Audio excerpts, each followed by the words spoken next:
Hi everyone, welcome back to my channel. I'm Chrissy, I am a CPA, a product manager, and I'm passionate about teaching people both accounting and product. If you have watched Intro to Business Part 1 and Part 2 videos on my channel, that's awesome because you will need the Part 2 video knowledge in order to understand this video and other videos that I'll be making where I'm going to take a deeper dive into the 3 approaches for business valuation. Before you move on to watch any of the videos on income approach, please make sure you watch this one first because it will be very critical for you to understand the time value of money in order to understand discounted cash flow and many other concepts in accounting and finance. So thank you for investing your time to learn the basic foundation for accounting and finance, and let's get started. Now I'm looking at my camera, I realize I put my stainless straw here. This is just coffee, I promise. By the way, I love coffee. Have you ever heard the icebreaker that's, if something can come out of your belly button, what would you want it to be? For me, the answer is always coffee, because you can just have endless coffee on demand. That is a pretty awesome thing to me. Okay, enough talking, let's dive right in. To start, I included a screenshot from Intro to Business Valuation Part 2. If you haven't watched that video, please go watch that first. I put a star here so that you can know where income approach sits in the whole ecosystem of business valuation. Now, let's dive into the income approach.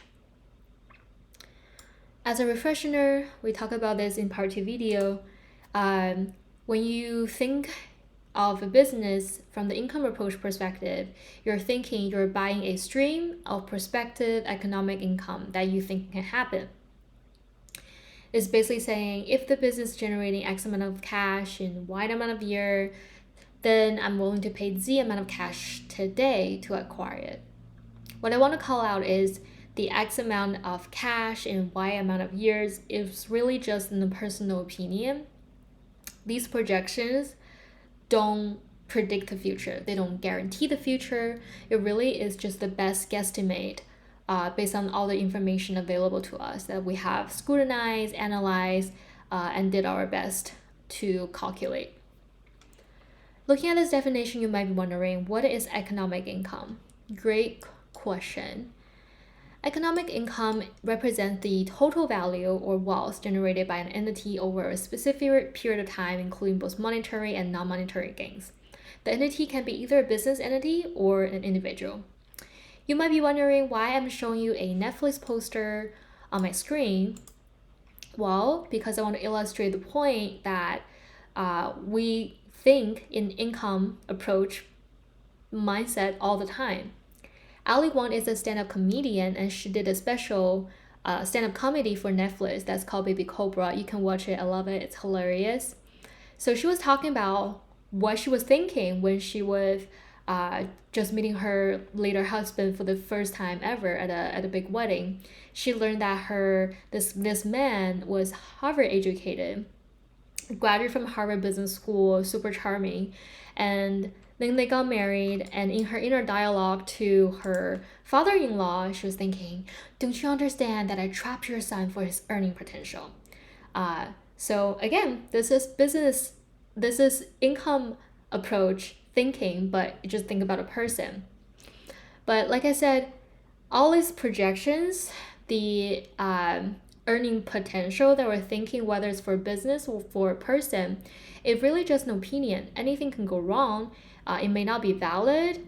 As we later found out, Ali Wong said, I discovered that my beautiful Harvard-educated husband was $70,000 in debt. So again, all this income approach way to evaluate an entity is really just an opinion. Anything can happen, could be wrong, but we have to do our best to gather the data to make the conclusion that we base our investment decision on. Okay, now in order to understand the income approach, you must understand the time value of money. It is so important that I literally put the sentence 3 times on the screen right now. The concept of time value of money is how analysts can decide X amount of cash in Y amount of years equal Z amount of cash today that I can invest in this business. You really, really, really have to pay attention to what I'm going to explain on time value of money, because otherwise you're going to have stranger danger when you move on to discounted cash flow, which is the actual business valuation method that people use to evaluate the business. So I put these little thin penguins here. So please understand time value of money, otherwise it's going to be stranger danger. You will not be able to recognize what's going on.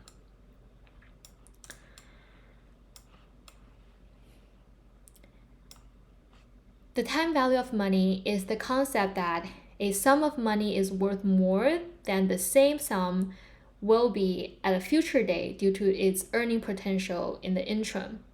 In a very plain English way, it is if you have the chance to receive $100, it is much better you receive $100 today as opposed to you receive $100 in a year, right? We kind of all know this concept abstractly. It kind of just makes sense. I'd rather have the cash today. I don't want to wait a whole year to pass in order to get the $100, because if I get it today, I can put into investment. My money will be maybe more than $100 by the end of the year. A sum of money once invested appropriately can grow over time, but when it is not invested, the value of the money erodes over time. And I'm going to illustrate that through these examples. So let's say you have $100. There are two options for you to take care of your money. The first one is you put the $100 under your mattress and you just say, let's sleep on it. Then nothing really happens to your money. It just sits under your mattress. It doesn't really grow, but it also doesn't decrease in terms of the face value, right? It's just $100. It's not like tomorrow you wake up, the 100 on your banknote becomes $10. It doesn't happen that way. But then option two, you put the $100 into a high yield saving account in a bank, right? You earn interest on your money. So over time, you know this money can grow into a little bit more. But I still want to show you the time value of money and the power of compounding, which is a new concept, compounding. That means because now your money, your principal is your $100, so what you have to begin with. Because now you have principal, and your principal makes interest. The interest is then added to become part of your new principal amount, and then that continues to make more money. So over time, you're basically compounding the new money you generate period over period. So let's do this comparison. And for your benefit, I've looked up the high yield saving accounts of November 2023. This is the month I'm recording. So most of the high yield saving, they're generally around like 5% interest rate. So let's just use 5% for easy math. And I have my Excel model set up. Your interest rate per year is 5%. And you have your principal, you have $100 to start with. So let's assume today is the beginning of 2023 for easy math. Then your principal is $100, right? And the interest you earn on your principal is your principal times your interest rate. So 100 times 5%. That is your $5 you make year one. And you sum up your principal and interest you earn. I lied right here. So today when you put it in, day one of your investment, you make no interest because nothing has happened. No time has passed. Literally, you just came to the bank, you deposit your money. But at the end of the year, this is still your principal, right? But you're making interest now. You just made interest on a whole year of your principal. So you make $5 and you sum it all up. At the year one, you have $105 in your bank account. So this line is your total cash in the account. At the end of year two, your principal is $105, remember? Because at the beginning of the year two, you have $105, right? At the beginning of year two. And the interest you earned is going to be on the 105 times 5%. So you make this much. And then at the beginning of year 2, you have your $105 as your cap of your principal, and you make this new amount of interest, and you have $110 at year 2. At the end of year 3, your principal at the beginning of the year is $110, and you're literally compounding on top of this amount. So you make $5.51 on your interest. And then you will have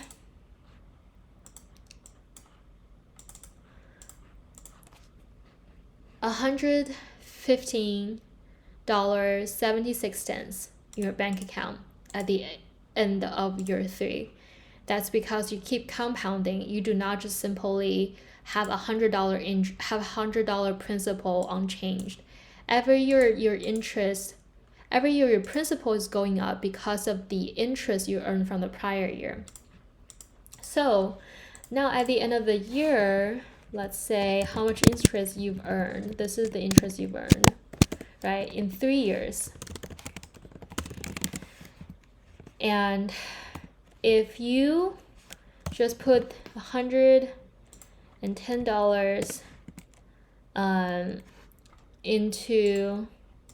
you just put $100 into your bank account, then in 3 years you made $16. Your return on investment is $16 divided by 100, which is your principal, right? This is your return on investment.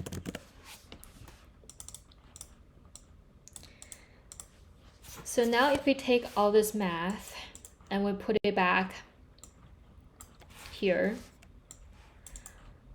so I know option 2, year 2, I made $105, right? And then the second year I made $110 and $0.5, 5 cents, 25 cents. Pardon my math. And then at the end of year 3, I have $115.72. Okay. I'm making $16 more, and the 16% more if compared with just put $100 under the mattress. And that's pretty significant considering if you have $1,000, if you have $10,000, the number just multiplies and the difference becomes even more. And that's how people are much more willing, investors are much willing to receive money today, and demands a rate of return when they put their money into the business they want to invest in. So let's talk about the math equation. So we understand the simple math, but what if we're doing more complicated math? Well, this is the math to calculate future value. So in our example, the future value I know at year 3 is $115.76.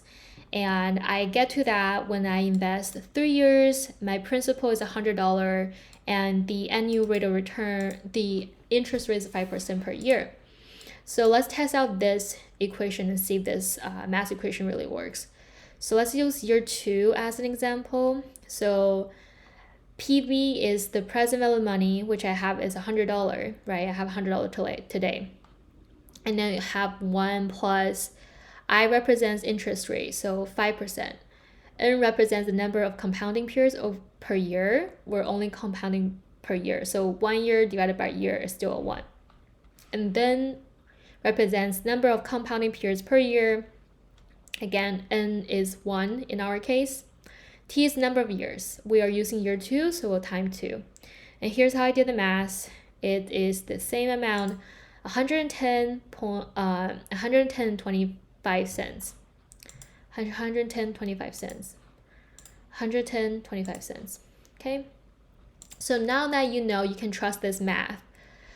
What we really need to find out is the present value, right? Because we're making our decision on the present day.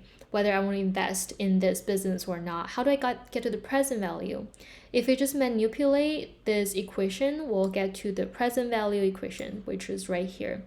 Your present value is your future value, and then 1 divided by this. The future value is your cash projection. It's those $1 in year 1, $20 in year 2, $30 in year 3 that I've been talking about. Like I just mentioned, $16 over 3 years of investment. If you put in $100 at day 1 and have a 5% interest rate compounding year over year for 3 years, it may not seem like a lot. I mean, $16 may not seem like a lot, but if you multiply that, if you have $1,000, $10,000 year over year compounding over decades, that could be something that's really powerful. This is why I want to tell you the millionaire janitor story. His name is Donald Reed. He even has his own Wikipedia page that you can look up. So, despite working as a janitor and gas station attendant and having a very modest income, he was very diligent in terms of investing his money consistently and reinvest all the earnings from the previously bought stocks to buying more stocks.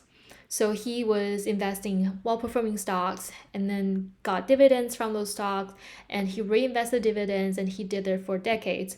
By the time he passed away, he had $8 million in his estate, and that shocked his family.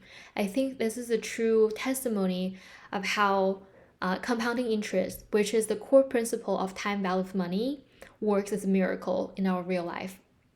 I hope not only you can grasp the concept for understanding business valuation, but also apply and maybe even just good to know these concepts for your personal investing. So now, with all that, you now understand how the business valuation analysts get to the present value for a business entity, so that the investor can decide if it's a $10 million price tag on the present value, am I willing to pay $10 million? And again, this is such an integral part of finance and accounting. It is so critical for you to understand in order to later understand discounted cash flow method for business valuation. So please take your time to review this video and truly grasp the concept before you move on to the future video, because otherwise you'll be looking at discounted cash flow method in the next video and you will have no idea what that is, like how clueless this little bear is. That is a wrap for this video. Hopefully you will be able to grasp the time value of money really fast and really soon, and I'll see you in the next video. Thank you.